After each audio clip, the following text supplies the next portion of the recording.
Good afternoon, ladies and gentlemen. Please welcome back to the stage Nancy Splain.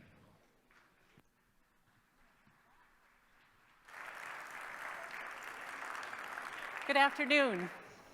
It's wonderful to see you. Thank you for joining us. I would like to introduce to you a couple of people for whom have offered to speak to us this afternoon. This is something new called a viewpoint at StorePoint. And these two gentlemen are going to share with us their view of what's happening in the next generation of retail for their own businesses. So please join me in welcoming Kevin Fernandes from Verizon and Michael Cook from Samsung.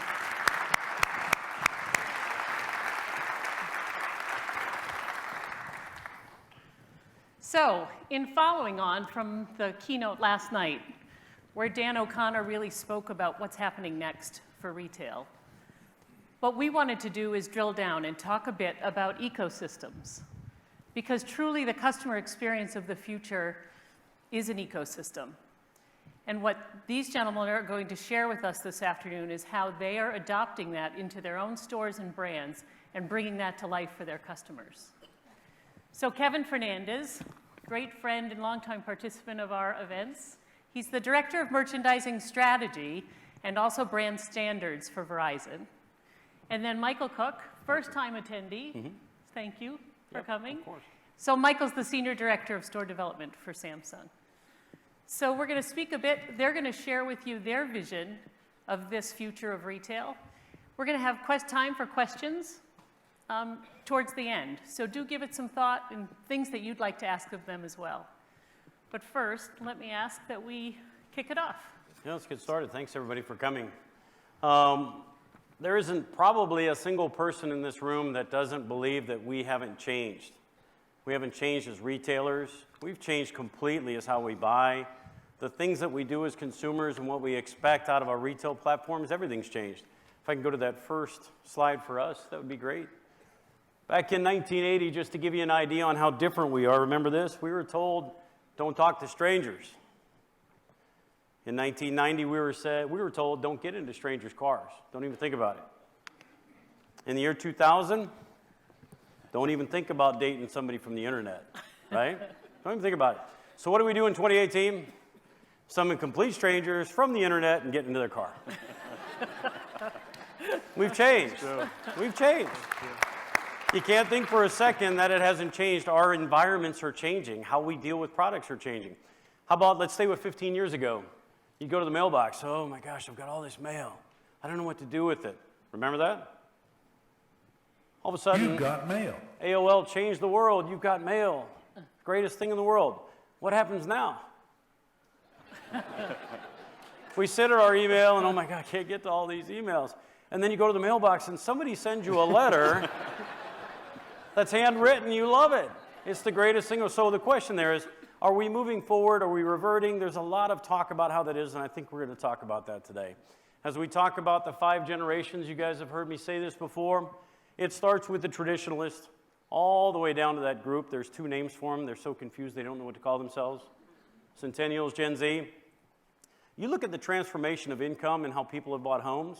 $1,900 annual salary back in the 30s, up to today, $64,000, $70,000 a year. Home price of $234,000, but these people are still in the buying market. They are still in the buying market. There's a 6th generation coming as well very, very quickly. When you look at these particular groups, it's all about how we talk to each other. All the various ways that we talk to each other and communicate. Facebook, Twitter, Instagram, some of these I can't even name, okay? It's amazing how people are doing this. You see them every night when you go to dinner, right? What are they doing? Hang on, honey. My boss is killing me. Right? That's what they do. That's how we talk to each other. That's how things are these days. As we stay there, when speaking of Facebook, think about the number of minutes that we're spending. 50 minutes in Facebook, roughly about 17 minutes a day in YouTube. Parents are no longer the single sole source of a child's information. The first line of information is not coming from parents anymore. Stay with 2 companies, Google. About 5 billion searches per day is what's happening at Google. Last night we heard about Netflix a little bit, how they had to change and they had to adapt. They had to change their environment to the envelope system. We all remember, I did it. When he said that, I was like, that's me. I was one of those. How about what Netflix is doing now in their digital environment? The did you know of the day, 3/4 of their revenue is based upon the recommendations that they're putting on your screen. Hey, Kathy, you like this.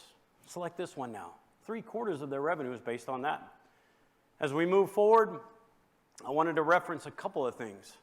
The number 473 million. As we talk about Samsung and certainly talk about Verizon, my company is extremely complicated in a lot of different ways.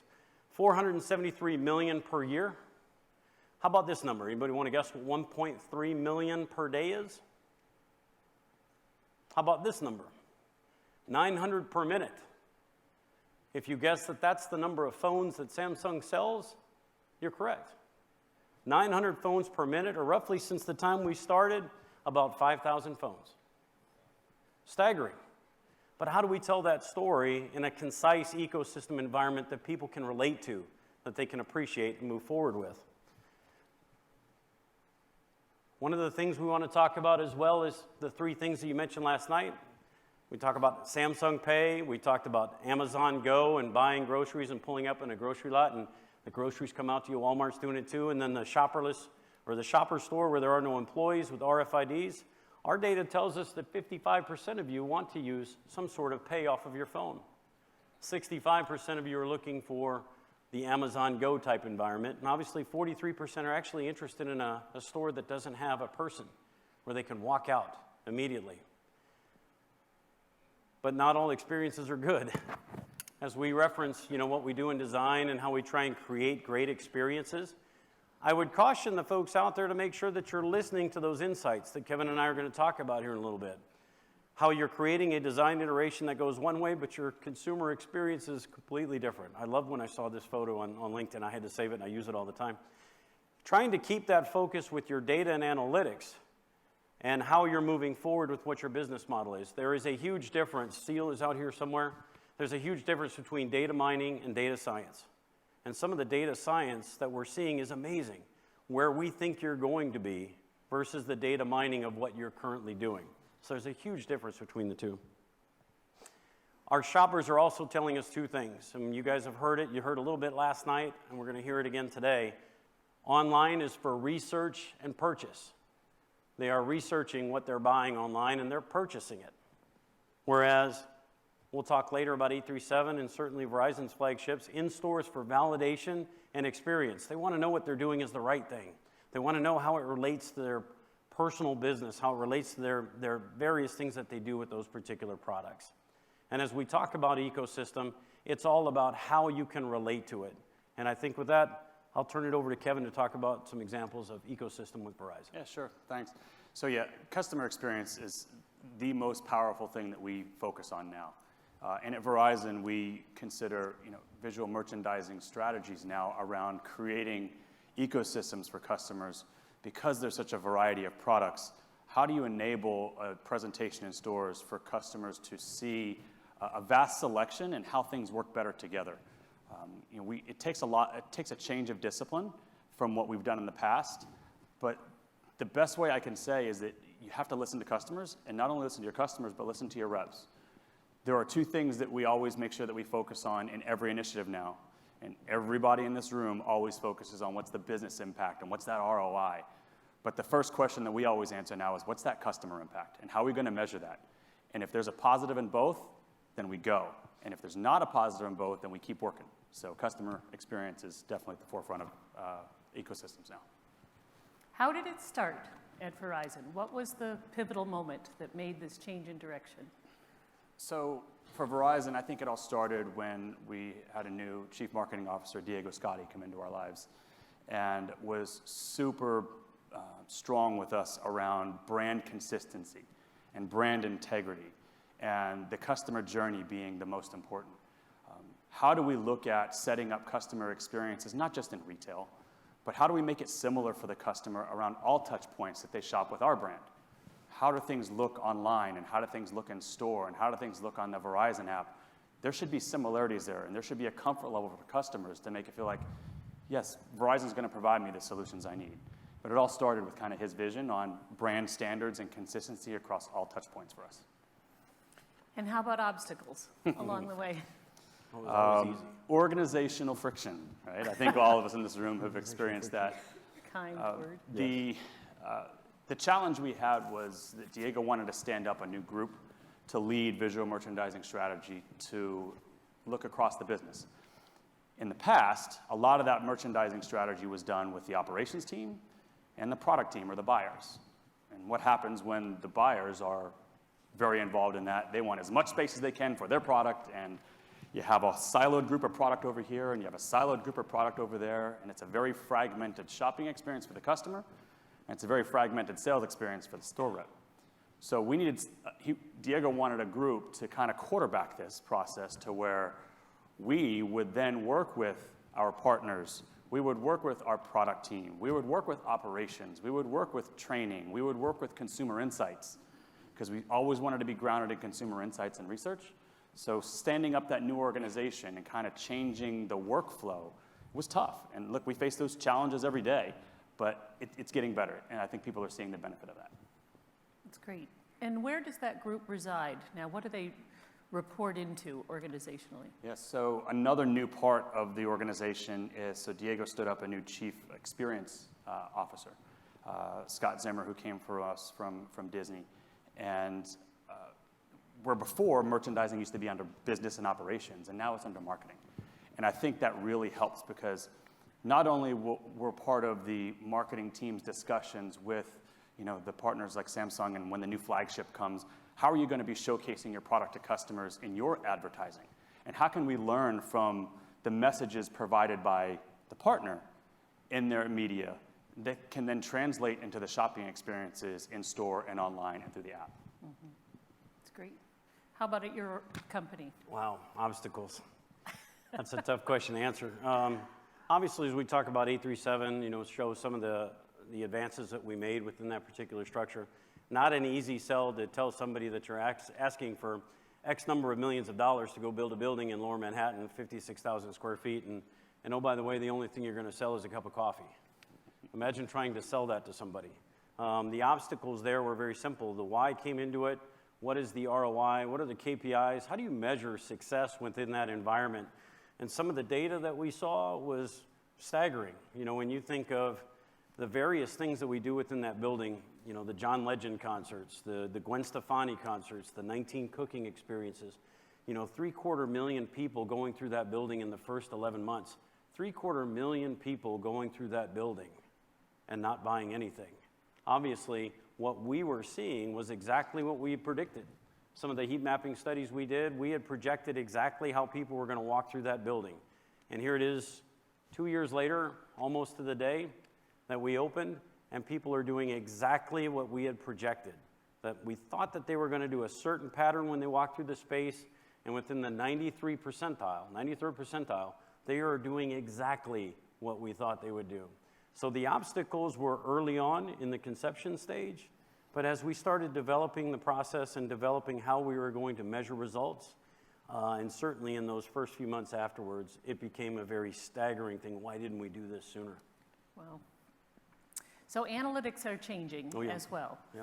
And so how then, and maybe give us some examples of some new metrics that you have introduced based on this new strategy. Yeah, and obviously data's key, but more importantly, as we talk about data science versus mining, mining's very simple. We can get data as far as why are they buying, what's their average age, et cetera, what are they doing with the phone.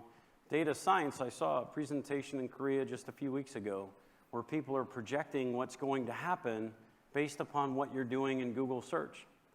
One of the key things, and I'll tell you another one, I think there's some folks from Walmart here, and I saw something very, very cool about Walmart. People are defining the search for the flu bug, influenza, and they were able to project a flu outbreak 2 weeks before the CDC did.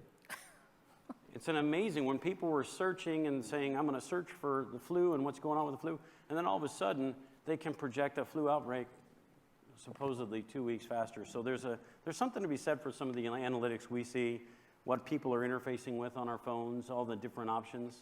One of the funny things I saw was how Walmart is, what they do right before hurricanes and what their number one sellers are, as you guys know, some funny things. You would imagine that their number one seller before a hurricane in South Florida is always going to be beer. We know that. right? Does anybody want to guess what the other one was? And I hope if Walmart folks can correct me, but it was one of the things that we saw. Pop-Tarts. Pop-Tarts? Pop-Tarts. Pop-Tarts and beer. It was those studies you look at and you say, really? Wow. You know, some of the data that comes out of some of these studies is pretty interesting.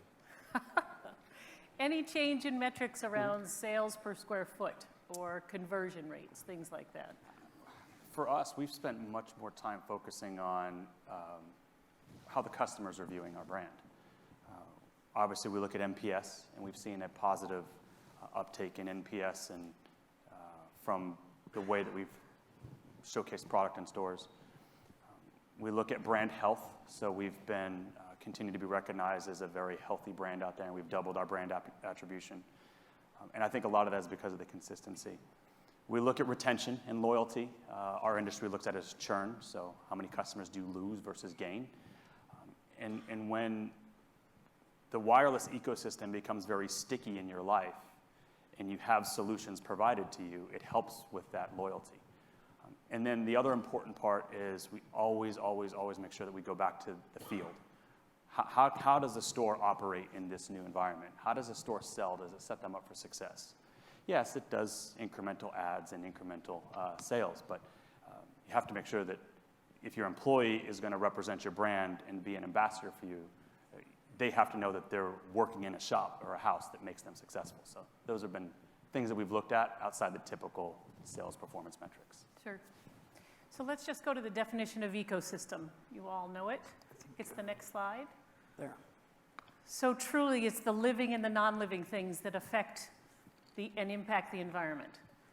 And so what these guys are now going to show us are some examples and what they are doing to deliver an ecosystem in their stores. There's a customer experience slide as well, and you all are focused on delivering that, whether you're the suppliers delivering it to your retailers or the retailers delivering it to their consumer. Well, my thing there is, referencing some of the experiences at 837. That word experience, a few years ago, you kept hearing that buzzword convergence. Now everything's colliding, as you know about Samsung. We have multiple product categories: refrigerators, dishwashers, glasses, printers, storage, phones, tablets, TVs. So we have a convergence/ecosystem story to tell that's an extremely difficult one. How does it apply to your life? How does it apply to where you work? All of the things that you are, and how does it work for you? So at 837, when you look at some of the photos, we wanted to focus simply on the activity that you were doing every single day. We could say that we could put out products left and right with user seller point, USPs, and say this is the product and this is how many RAM it has and how many gigs memory and how much storage. We could do that. But the focus of 837, the unstore as it's been called by Mashable, we'll see that in a second, where you can't buy anything, was simply to focus on your activity. Activity first, then product. You'll hear that resonate every single time when you walk into the space. The selfie station where you could take a selfie and look up on the big screen of the wall. We know that people love to take selfies. They do it all day long. Let's see, as I go into the next one, the grandeur of the space, about 3 floors, including the basement, the cooking section, the bar. We have that area up there in the middle of the screen in the back where you can see where we do live broadcasts that can push to the web simultaneously. We talked about that last night. We call that the how did they do that experience. How do they have concerts and push it directly into YouTube immediately or push it out where people can watch it? It's just an amazing building that has various modules to it. So the key for us is to keep it fresh.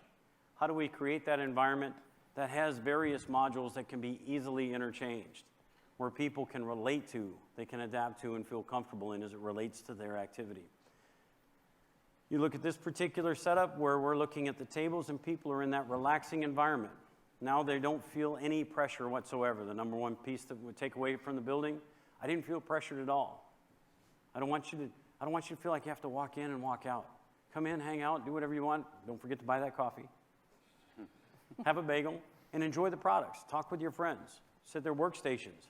And other workstations where people are learning the various pieces of the product rather than getting forced various product USPs. You see some of the quotes that we've seen across the board. We talk about brand awareness. It's more about brand awareness than the visitors walking out with product. As you look at some of the long drive aisles with the tables, experience again. People, how do they experience VR? What are they after in the surfing module that we had here? You saw we had the Titanic experience at one point at 837 down in the basement. We took that out and put in a few others. The infamous black egg experiment where we put all these screens in and tablets, and you walked in and you would enter in your Facebook or your Instagram ID, and as you walked in, your life would be around you. It was an interesting experience. Yeah. People, overwhelming in some points where you would walk in and your life is all around you. The black egg tunnel had tremendous feedback. But as it goes to a short video from Mashable, if I could, just to show you that real quick. That'd be great. Just to show what the space is and how it relates to everybody else. It was a pretty good short video.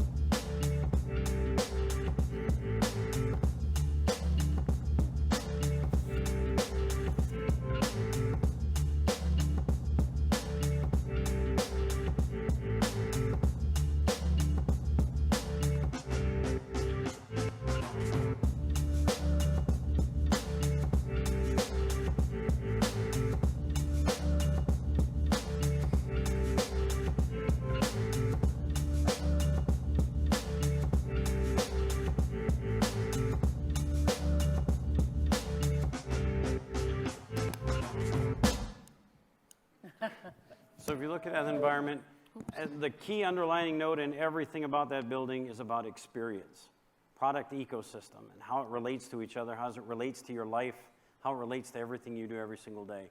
A tremendous success, but 2 years old now, we've changed it 4 or 5 times already. And there are some things that, yeah, we do differently.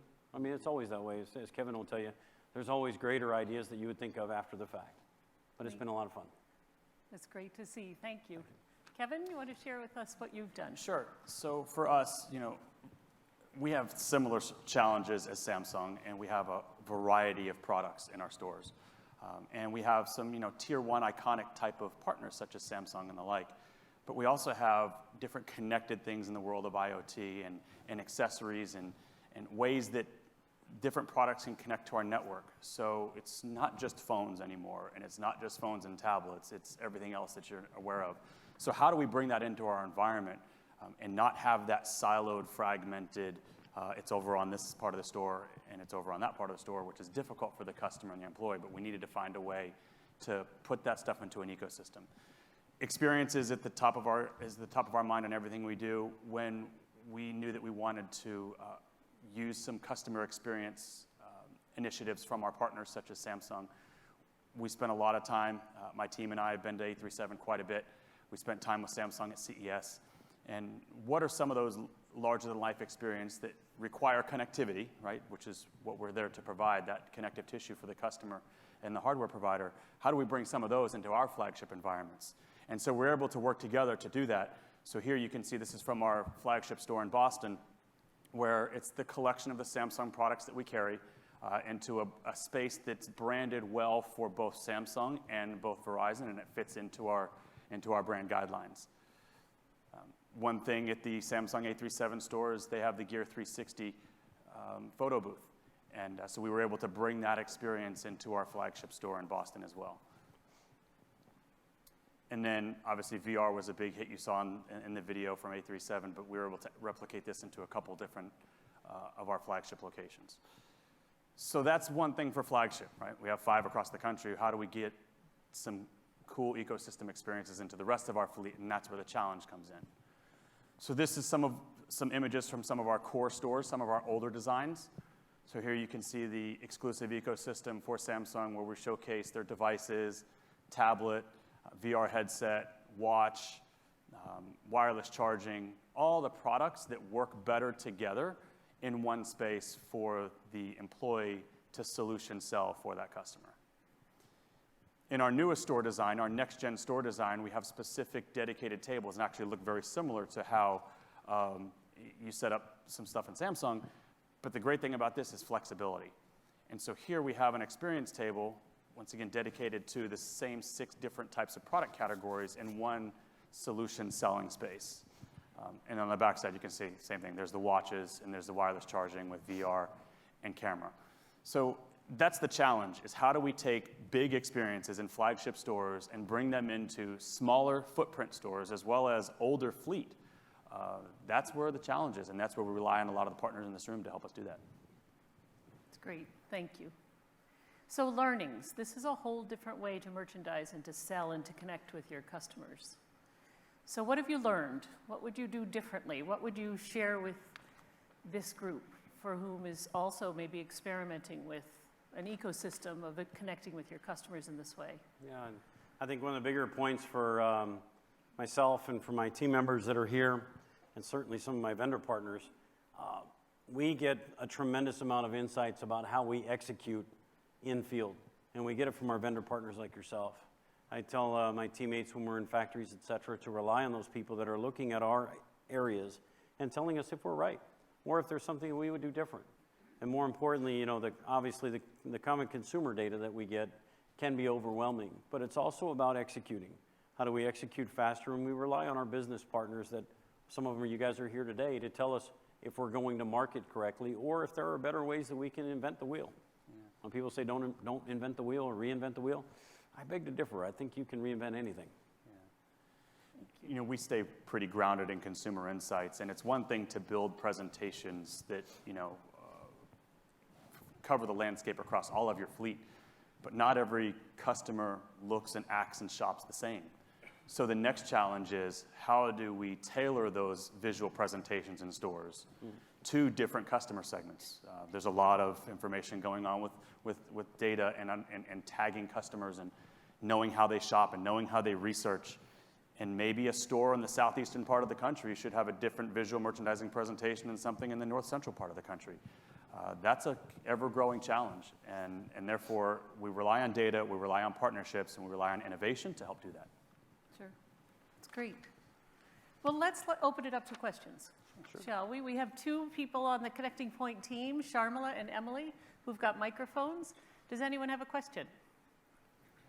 Go easy on us. Come on. Ken? Hi, that was a great presentation. Thank you. Kevin, you mentioned earlier about when Diego came on board, about his challenge and giving you the ball to quarterback his vision, and reconnecting with all the different brand partners to get yourselves realigned. How did that affect how does that affect the supply channel component to it, beyond the obvious? Yeah, so we really rely on the partners who have helped us in stores over the years. Look, if I would say to my partners that are out there, and I'm sure the other retail brands would say the same thing, don't build it and leave it, right? Build it, maintain it, refresh it, but also be a good partner and protect us from the future as well. Make sure that we're staying on the path of innovation. Make sure that you're helping us build flexibility into a way to change the way that our store may need to be presented 3-4 years from now. You know, one of the obstacles has been that flexibility is a big challenge. So I really rely on the partnership with vendor suppliers to make sure that they continue to hold us accountable for that.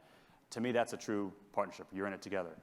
The other thing is taking your vendor supplier and engaging as a three-way partnership with your other product supplier too. So how does Samsung and the fixture manufacturer and the IT group all come together to create a solution that works for now as well as in the future? So that's where we can really use your help.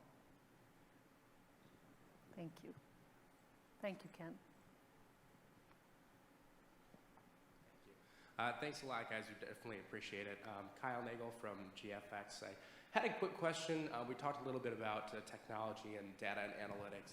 There's a lot of information, obviously, showing the pathways that e-commerce is making and how it's kind of changing things. But in the same boat, brick and mortar's not going anywhere. I'm curious to see how it has really impacted the branded environments for you guys and what your strategy kind of looks like moving forward for some of those smaller footprint stores. So for us, smaller footprint stores is a way that we're looking towards in the future. As we're going out putting distribution in places that we feel we can go after more customer growth, we're doing that in a more smaller format way. You don't need everything in every store, but you have to have the right things for the right customers when they come into your store. The other very important thing is to have a seamless connected journey from online to offline. You know, we probably have an advantage, the wireless carriers do, because it's not just a simple transaction all the time. You're not coming into the store, buying a widget and going home, right? It's a relationship that you're building because it's an agreement that you're coming into. So customers come in much more educated, but they also want to have consistency. Well, I saw this on your web and I see it on your app, but I don't see it in stores. That's the challenge we always have to stay in front of. So that's how we're, accommodating and adapting to the online shopper. And I think from my standpoint, doing this roughly about 24, 25 years now, you hear buzzwords every now and then, and they come like in 5 or 6 year waves. A few years ago, you kept hearing omni-channel, but it's always going to come down to how does omni-channel support the brand within the store, as Kevin had mentioned, where people can walk away with a single cohesive statement about who you are. Some retailers do it well, some don't. But you can always bet that, again, going back to that data, people might or might not purchase online, but they will get reassurance when they go to the store and they meet with your salesperson to make sure that they're doing the right thing. I can't imagine a world where certain things are purchased in dollar figures that are so astronomical that people would just go click and pay, and I'm not that way. There are some people that might be, but I know people always need reassurance. So as the footprints for the stores might come down in scale a little bit, you're still going to see that reassurance of an omni-channel experience with an in-store presence and that really good salesperson that can close the deal. We've seen what retail's been doing, technology, omni-channel. I'm a little leery of some of our retail footprints and our ability to sell. It's not the same as it was. I don't remember the last time I was wowed by a really great salesperson. It seems like that's kind of one of those areas that we should focus on as well, rather than just, online's going to be taking away business. I don't think that's the case.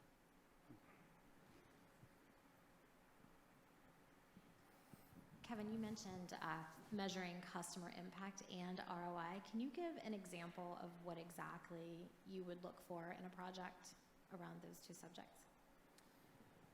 Yeah, so with customer impact, for every store, we always look at NPS, and we look at verbatims. Our company spent a lot more, not just looking at that score, how would you, on a scale of 1 to 10, how would you rate a customer, right? But it's what do they say? And we're relying on heavily on our internal partners to give us some of those key words that they may have said. Easy to do business with, flexible, I trust you. We know that we're hitting things right when we're starting to hear some of those keywords. Obviously, there's keywords you don't want to hear, but those are things we're looking at to really give some quantifiable measurements above and beyond in-store shop-along experiences that we all do, and we should have the discipline to do all the time. We have to learn from them directly, and we also have to learn what they're saying. One thing that I think we should be doing more of is getting the social sentiment of customers.